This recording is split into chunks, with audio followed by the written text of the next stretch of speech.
c'est la fin du projet afro-québécois Aujourd'hui et Demain. La Maison des Jeunes L'Escalier de la Chine et les intervenants se sont réunis pour visionner les différentes capsules vidéo de la plateforme et ont discuté de l'impact du projet. Nous, on pense qu'à travers le jeu, c'est un moyen aussi pour des gens de différents horizons de pouvoir se rencontrer. Donc, c'est pour ça que nous, on fait avant tout ça, puis c'est de permettre à des gens, que ce soit peu importe leur origine, peu importe leur âge et même peu importe leur religion. Donc, c'est ça l'objectif, c'est de partager une passion commune. Bonjour, donc je suis Christelle Onomo-Lopez, je suis la directrice de la Maison des Jeunes L'Escalier de la Chine.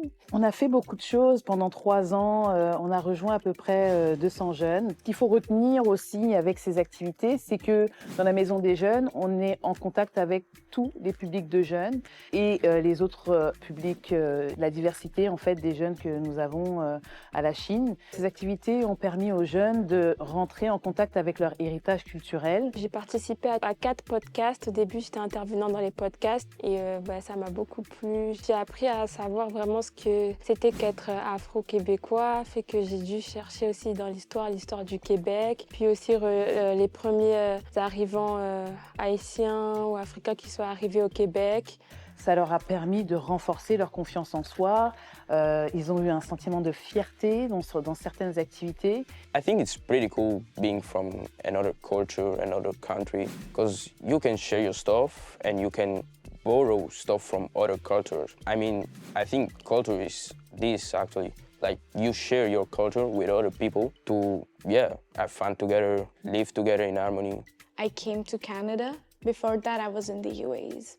But like in Canada, I saw a lot of different people from different nationalities, and I think they accept the people from different countries easily. La Maison des Jeunes a travaillé avec énormément de partenaires dans le cadre de ce projet. Je voudrais les remercier. Nous avons le Centre Holistique Ethnica, Vegan Creole Secret, le Forum Jeunesse des Noirs avec Chapop, l'équipe RDP, la Table ronde du mois d'histoire des Noirs, la Fondation Fabienne Collat à Québec, Découvrir ma cité, Jam Yam pour le camp de basket, Alliance Montréal, le COVIC, le CSAI, Recycle Québec, c'est toujours nos partenaires. J'ai énuméré tous ceux qui me viennent en tête, mais la liste est longue. Il y a eu à peu près une trentaine de partenaires. Ce qu'il faut savoir déjà, c'est que moi, ça fait à peu près 7 ans que je travaille dans le communautaire au niveau de Montréal. Oui, mais justement, Christelle, c'est... D'abord, Christelle, que je peux dire, je la connais comme artiste d'abord, directrice d'un centre jeunesse à la Chine, à l'ouest de l'île. Elle est vraiment très, très impliquée socialement et elle nous a mis en contact avec beaucoup d'organisations. Elle dirige beaucoup la jeunesse vers l'Afro-Musée parce que je pense qu'elle a compris, disons, le rôle social qu'on veut jouer dans la communauté. Donc on est allé chercher des intervenants de qualité pour pouvoir venir parler de leur parcours, des parcours inspirants. J'ai dit, c'est peut-être moi qui ai fondé l'Afro-Musée, mais moi, ça fait une trentaine d'années que je suis ici. Même quand je suis arrivé ici au Québec, mes aînés qui parlaient déjà de créer un centre culturel, qu'est-ce qu'on peut faire pour que nos jeunes ou bien nos communautés soient fiers d'abord de leur identité québécoise et canadienne. Donc, en fait, moi, je peux dire un peu le courroie des transmissions. Donc voilà, c'est vraiment, les jeunes sont partis d'activités de santé mentale à des activités qui rejoignent un peu plus leurs intérêts. On a réussi à leur montrer que l'entrepreneuriat, c'est possible à leur échelle. Et grâce à ces témoignages-là, ça leur a montré une certaine réalité.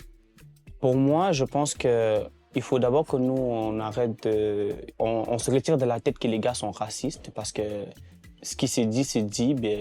On peut venir te dire qu'ils sont racistes pour qu'ils ne sont pas racistes. Donc, déjà, il faut qu'on essaie de retirer ça de notre tête. C'est vrai qu'il y a des cas de certaines personnes qui sont vraiment racistes et tout, mais de ce genre, de ma personnalité, de mon expérience, j'ai jamais rencontré, j'ai jamais fait face à de telles difficultés. La Maison des Jeunes a pris ce projet vraiment à bras-le-corps. Ça a été un projet dans lequel on s'est battu pour rejoindre les jeunes. Ça n'a pas toujours été facile, mais nous l'avons fait. Nous l'avons fait parce que nous pensons que c'est utile. Nous pensons que c'est essentiel pour les jeunes afro-québécois de se trouver et de s'intégrer. Et c'est vraiment notre objectif, le bien-être des jeunes afro-québécois et de leur permettre de s'intégrer le mieux possible dans la société d'accueil.